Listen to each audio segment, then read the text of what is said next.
Salut et bienvenue dans cette nouvelle vidéo.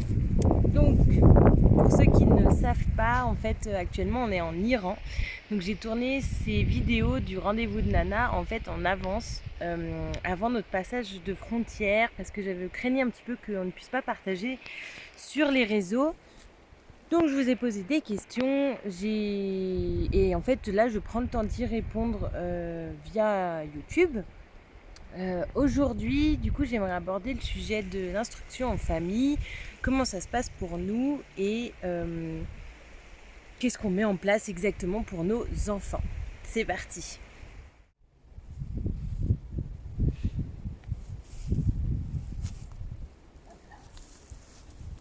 Ah bah mince.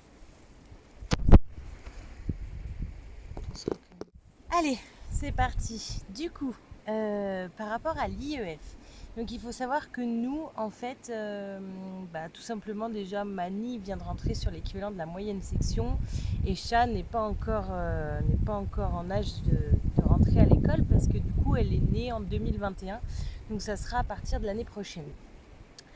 Comment ça se passe ? En fait, quand on voyage, il y a plusieurs possibilités. Entre autres, celle qui est que quand nous ne sommes plus en France et que le voyage dure plus de 6 mois, en fait, qu'on ne met pas les pieds en France plus de 6 mois dans l'année, à raison au moins de 3 mois consécutifs, donc x2. Là, on n'est plus obligé de mettre, d'inscrire ses enfants à l'Académie française.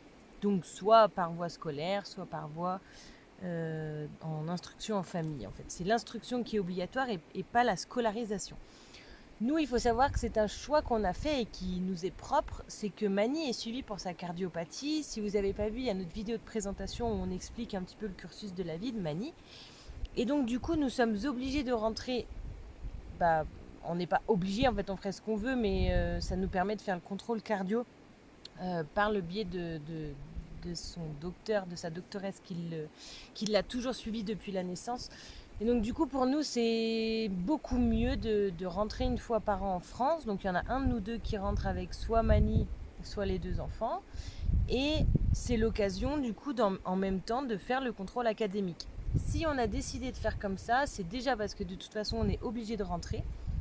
Donc l'année dernière ça s'est très très bien passé, on a pu joindre les deux rendez-vous grosso modo sur la même quinzaine de jours, donc c'était parfait. L'académie avait accepté de nous donner une date proche du rendez-vous de Mani.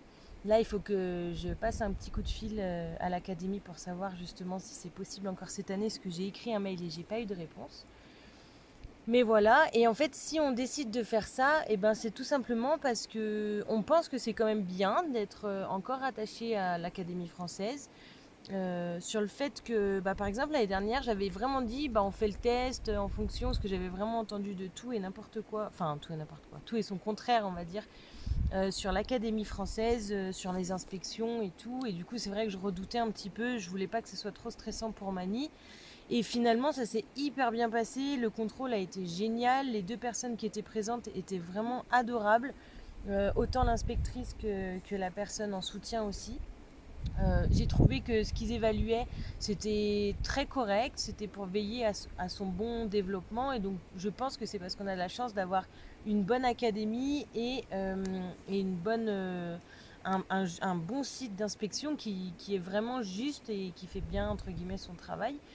En plus de ce rendez-vous, j'ai eu beaucoup de conseils parce que je suis pas institutrice et Alexis non plus. Donc du coup, voilà, il y a des choses qu'on fait pas forcément peut-être correctement ou quoi. Donc pour moi, je trouvais ça vraiment bien de garder un lien. Donc en fait, pour ça, pour qu'on puisse garder un lien, on fait comme tout le monde. Chaque année, on remplit un dossier. Donc maintenant, il faut le remplir sur une période de 2 mois. Donc là, on a rempli le dossier en mars ou en avril. En fait, il faut parler de la pédagogie, comment on va, grosso modo, comment on va occuper l'enfant, ce qu'il va découvrir pendant l'année, etc. Et vu qu'on a choisi le motif numéro 4 qui est situation propre à l'enfant, il faut également avoir le bac. Et je crois que c'est un peu le seul impératif qui est à avoir. Donc voilà, nous c'est notre choix, c'est comme ça qu'on a décidé de fonctionner, c'est un choix qui nous correspond. Après on l'a dit, si vraiment l'académie refusait de nous donner des dates appropriées, par rapport au contrôle académique. Alors là, on ferait différemment, mais vu qu'en soi, on est obligé de rentrer, on pense que ça peut être bien de garder le lien. Après, vraiment, ce qu'on fait comme travail, donc cette année, on va utiliser pas mal de supports Pass Éducation parce que j'ai un peu moins le temps de les fabriquer, mais sinon, je les fabrique beaucoup moi-même.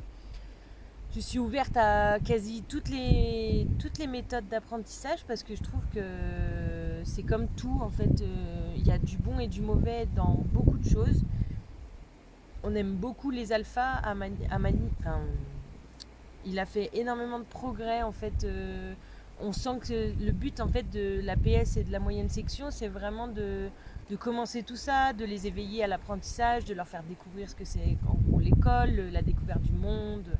Et vraiment ça marche très très bien. Et les number blocks pour le calcul, ça marche très bien aussi parce que du coup c'est ludique, on a les petits personnages, on a vraiment les petits cubes et tout. Donc on utilise ça, on utilise aussi un peu la méthode Montessori où j'ai pas mal de matériel au camion. Euh, voilà, on utilise un peu tout du moment que c'est. On a des cahiers, on a la méthode Singapour aussi pour les mathématiques. Enfin, on utilise un peu tout du moment que c'est amené dans le jeu, du moment que c'est amené au bon moment justement et que la concentration y est. On se rend compte que parfois, si c'est pas le bon moment, ça va être compliqué pour tout le monde, mais si c'est le bon moment, on sent que les progrès vont arriver très vite. Et donc du coup, dans l'idéal, on travaille plutôt le matin parce que c'est là où il est plus, où Mani est le plus disponible, enfin, il est le plus prêt, il est le plus calme. Il aime beaucoup faire des temps d'école, c'est pas forcément une contrainte pour lui. D'ailleurs, on veut absolument pas faire ça sur la contrainte. Et après, il y a aussi le fait de faire énormément, alors d'activités et tout, comme on fait, mais c'est même pas de ça que je veux parler. On fait beaucoup d'activités, comment dire, de d'expérience en fait, avec les couleurs, avec des glaçons, avec du matériel ou même dans la nature ou quoi, des choses qu'on pourrait trouver et qui font travailler manuellement Mani. Ça, on pense que c'est vraiment très très important. Donc voilà comment on travaille un petit peu sur le côté IEF et comment nous on s'organise. Je sais que vous étiez nombreux à vous poser la question et je suis contente d'avoir pu prendre le temps d'y répondre un petit peu. Voilà, du coup, peut-être à dimanche, en espérant pouvoir arriver à vous partager des images de notre voyage, en sachant que, comme je vous l'ai dit dans la précédente vidéo, je pense que les images de l'Iran, ça sera un petit peu plus tard, à voir en fonction de comment ça se passe. Et puis je vous dis à la semaine prochaine. Qu'est-ce que je parle la semaine prochaine? Je vous parle de... Hop. Combien on dépense? Voilà, je sais que c'est une question qui a été beaucoup posée, donc du coup je vais faire un petit récapitulatif de tout ce qu'on dépense et puis je vous partage ça la semaine prochaine. Salut, ciao ciao!